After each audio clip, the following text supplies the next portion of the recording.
Hey guys. So I thought I'd talk about ego death and the distraction it really is. I mean, people are interested in enlightenment and self improvement and transcending their limitations. But this notion of ego death is usually just like a fear based, false based idea that just is layered on top of one's pursuit to feel better or discover the truth of life, whatever that means. And that it's a distraction a lot of times. I can't think of many good reasons to even continue the theme of supposed ego death. Because most seekers all have their own ideas of what an ego is inside of themselves. It's like, oh, this is the ego. And it's like, they create a tale of like some sort of emotional experiences or traumas or um, things they don't like as like egos. That's now like this ego structure that they've labeled because they read something that said you gotta get rid of ego death or you gotta get rid of ego for ego death. And then it's like, oh, well, what is ego? And then each teacher has their own kind of framework of like what an ego is. And again, it just creates this whole cesspool and distraction and like notions of like, oh, I gotta kill something in me. I gotta free myself from something in me. Um, but reality is there's nothing in you that is ego. There's nothing in you that is um, higher self and lower self. These are just like tales told before to help differentiate between like good and bad or what is true and what isn't true. And again, when a seeker, which I'm assuming you probably are if you're listening to me, comes to, the moment they read it, it becomes of like this idea unique to you or them. Like, oh, what is an ego? What is this teacher talking about as an ego? Oh, I think it's I think it's this thing that's floating around in my awareness. Oh, another person's like, no, I think it's this negative emotion over here. It's all negative emotions. And then for others, it's any kind of thing that they're aware of is ego or um, because if they're aware of it, it's not them. Like according to some pointers in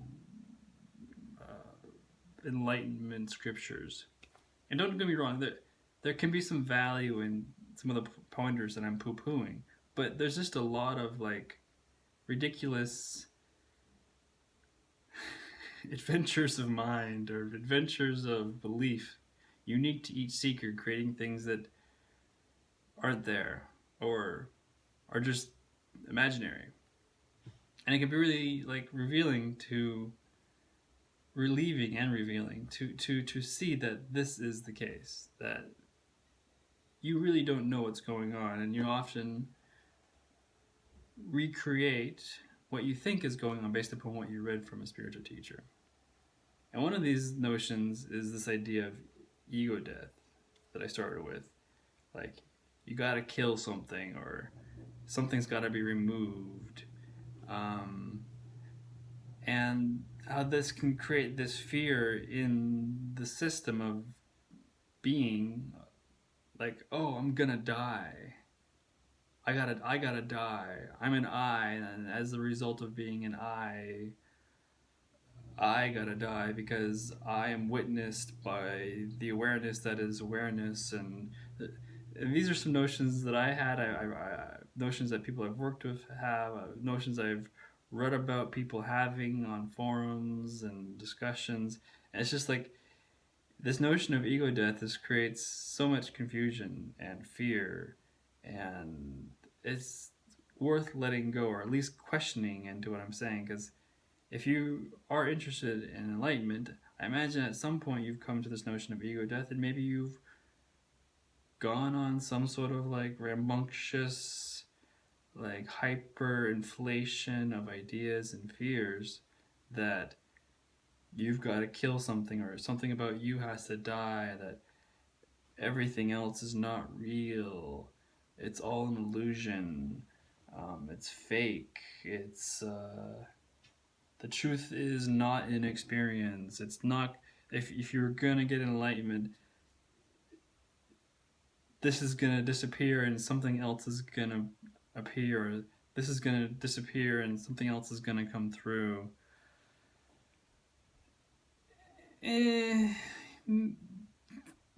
these are ideas, and again, I'm hoping you can feel into what I'm trying to say. Like, these are ideas, and that you can relax. Whatever is listening, whatever is hearing, whatever is feeling, whatever is thinking, whether it's choiceful or not choiceful, or aware or not aware, or experiencing or not experiences, is not gonna die. It doesn't need to go away. You don't need to go away. This doesn't need to go away. It won't go away. It's the only thing there is. Of course, yeah, I was gonna make a conclusion, but it's the only thing there is.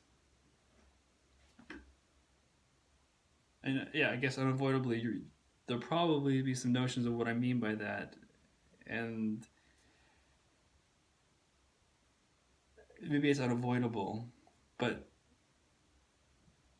I hope you understand that you don't have to die. And that if you are afraid or confused around enlightenment and ego death, and one of your apprehensions is you have to disappear, or that you don't want to see that everything is not real, isn't true. You don't have to be afraid of that. Because most likely the idea you have is not true.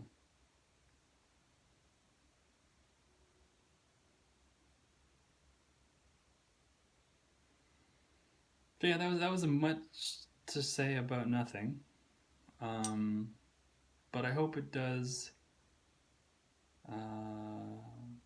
clarify or put you at ease about your fears around what enlightenment,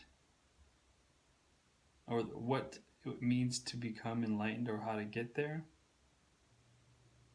Yes, there will probably be challenges. Yes, there'll be fears. Yes, there'll be maybe times that are just really confusing and super hard, and you'll need to talk to someone like me, or take some time off, let some of this stuff in that comes through when you start to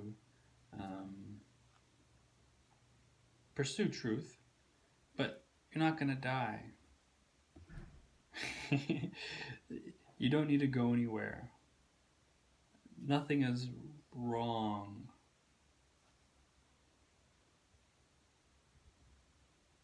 Alright? So I'll leave it at that. Hope it helped. Okay, take care.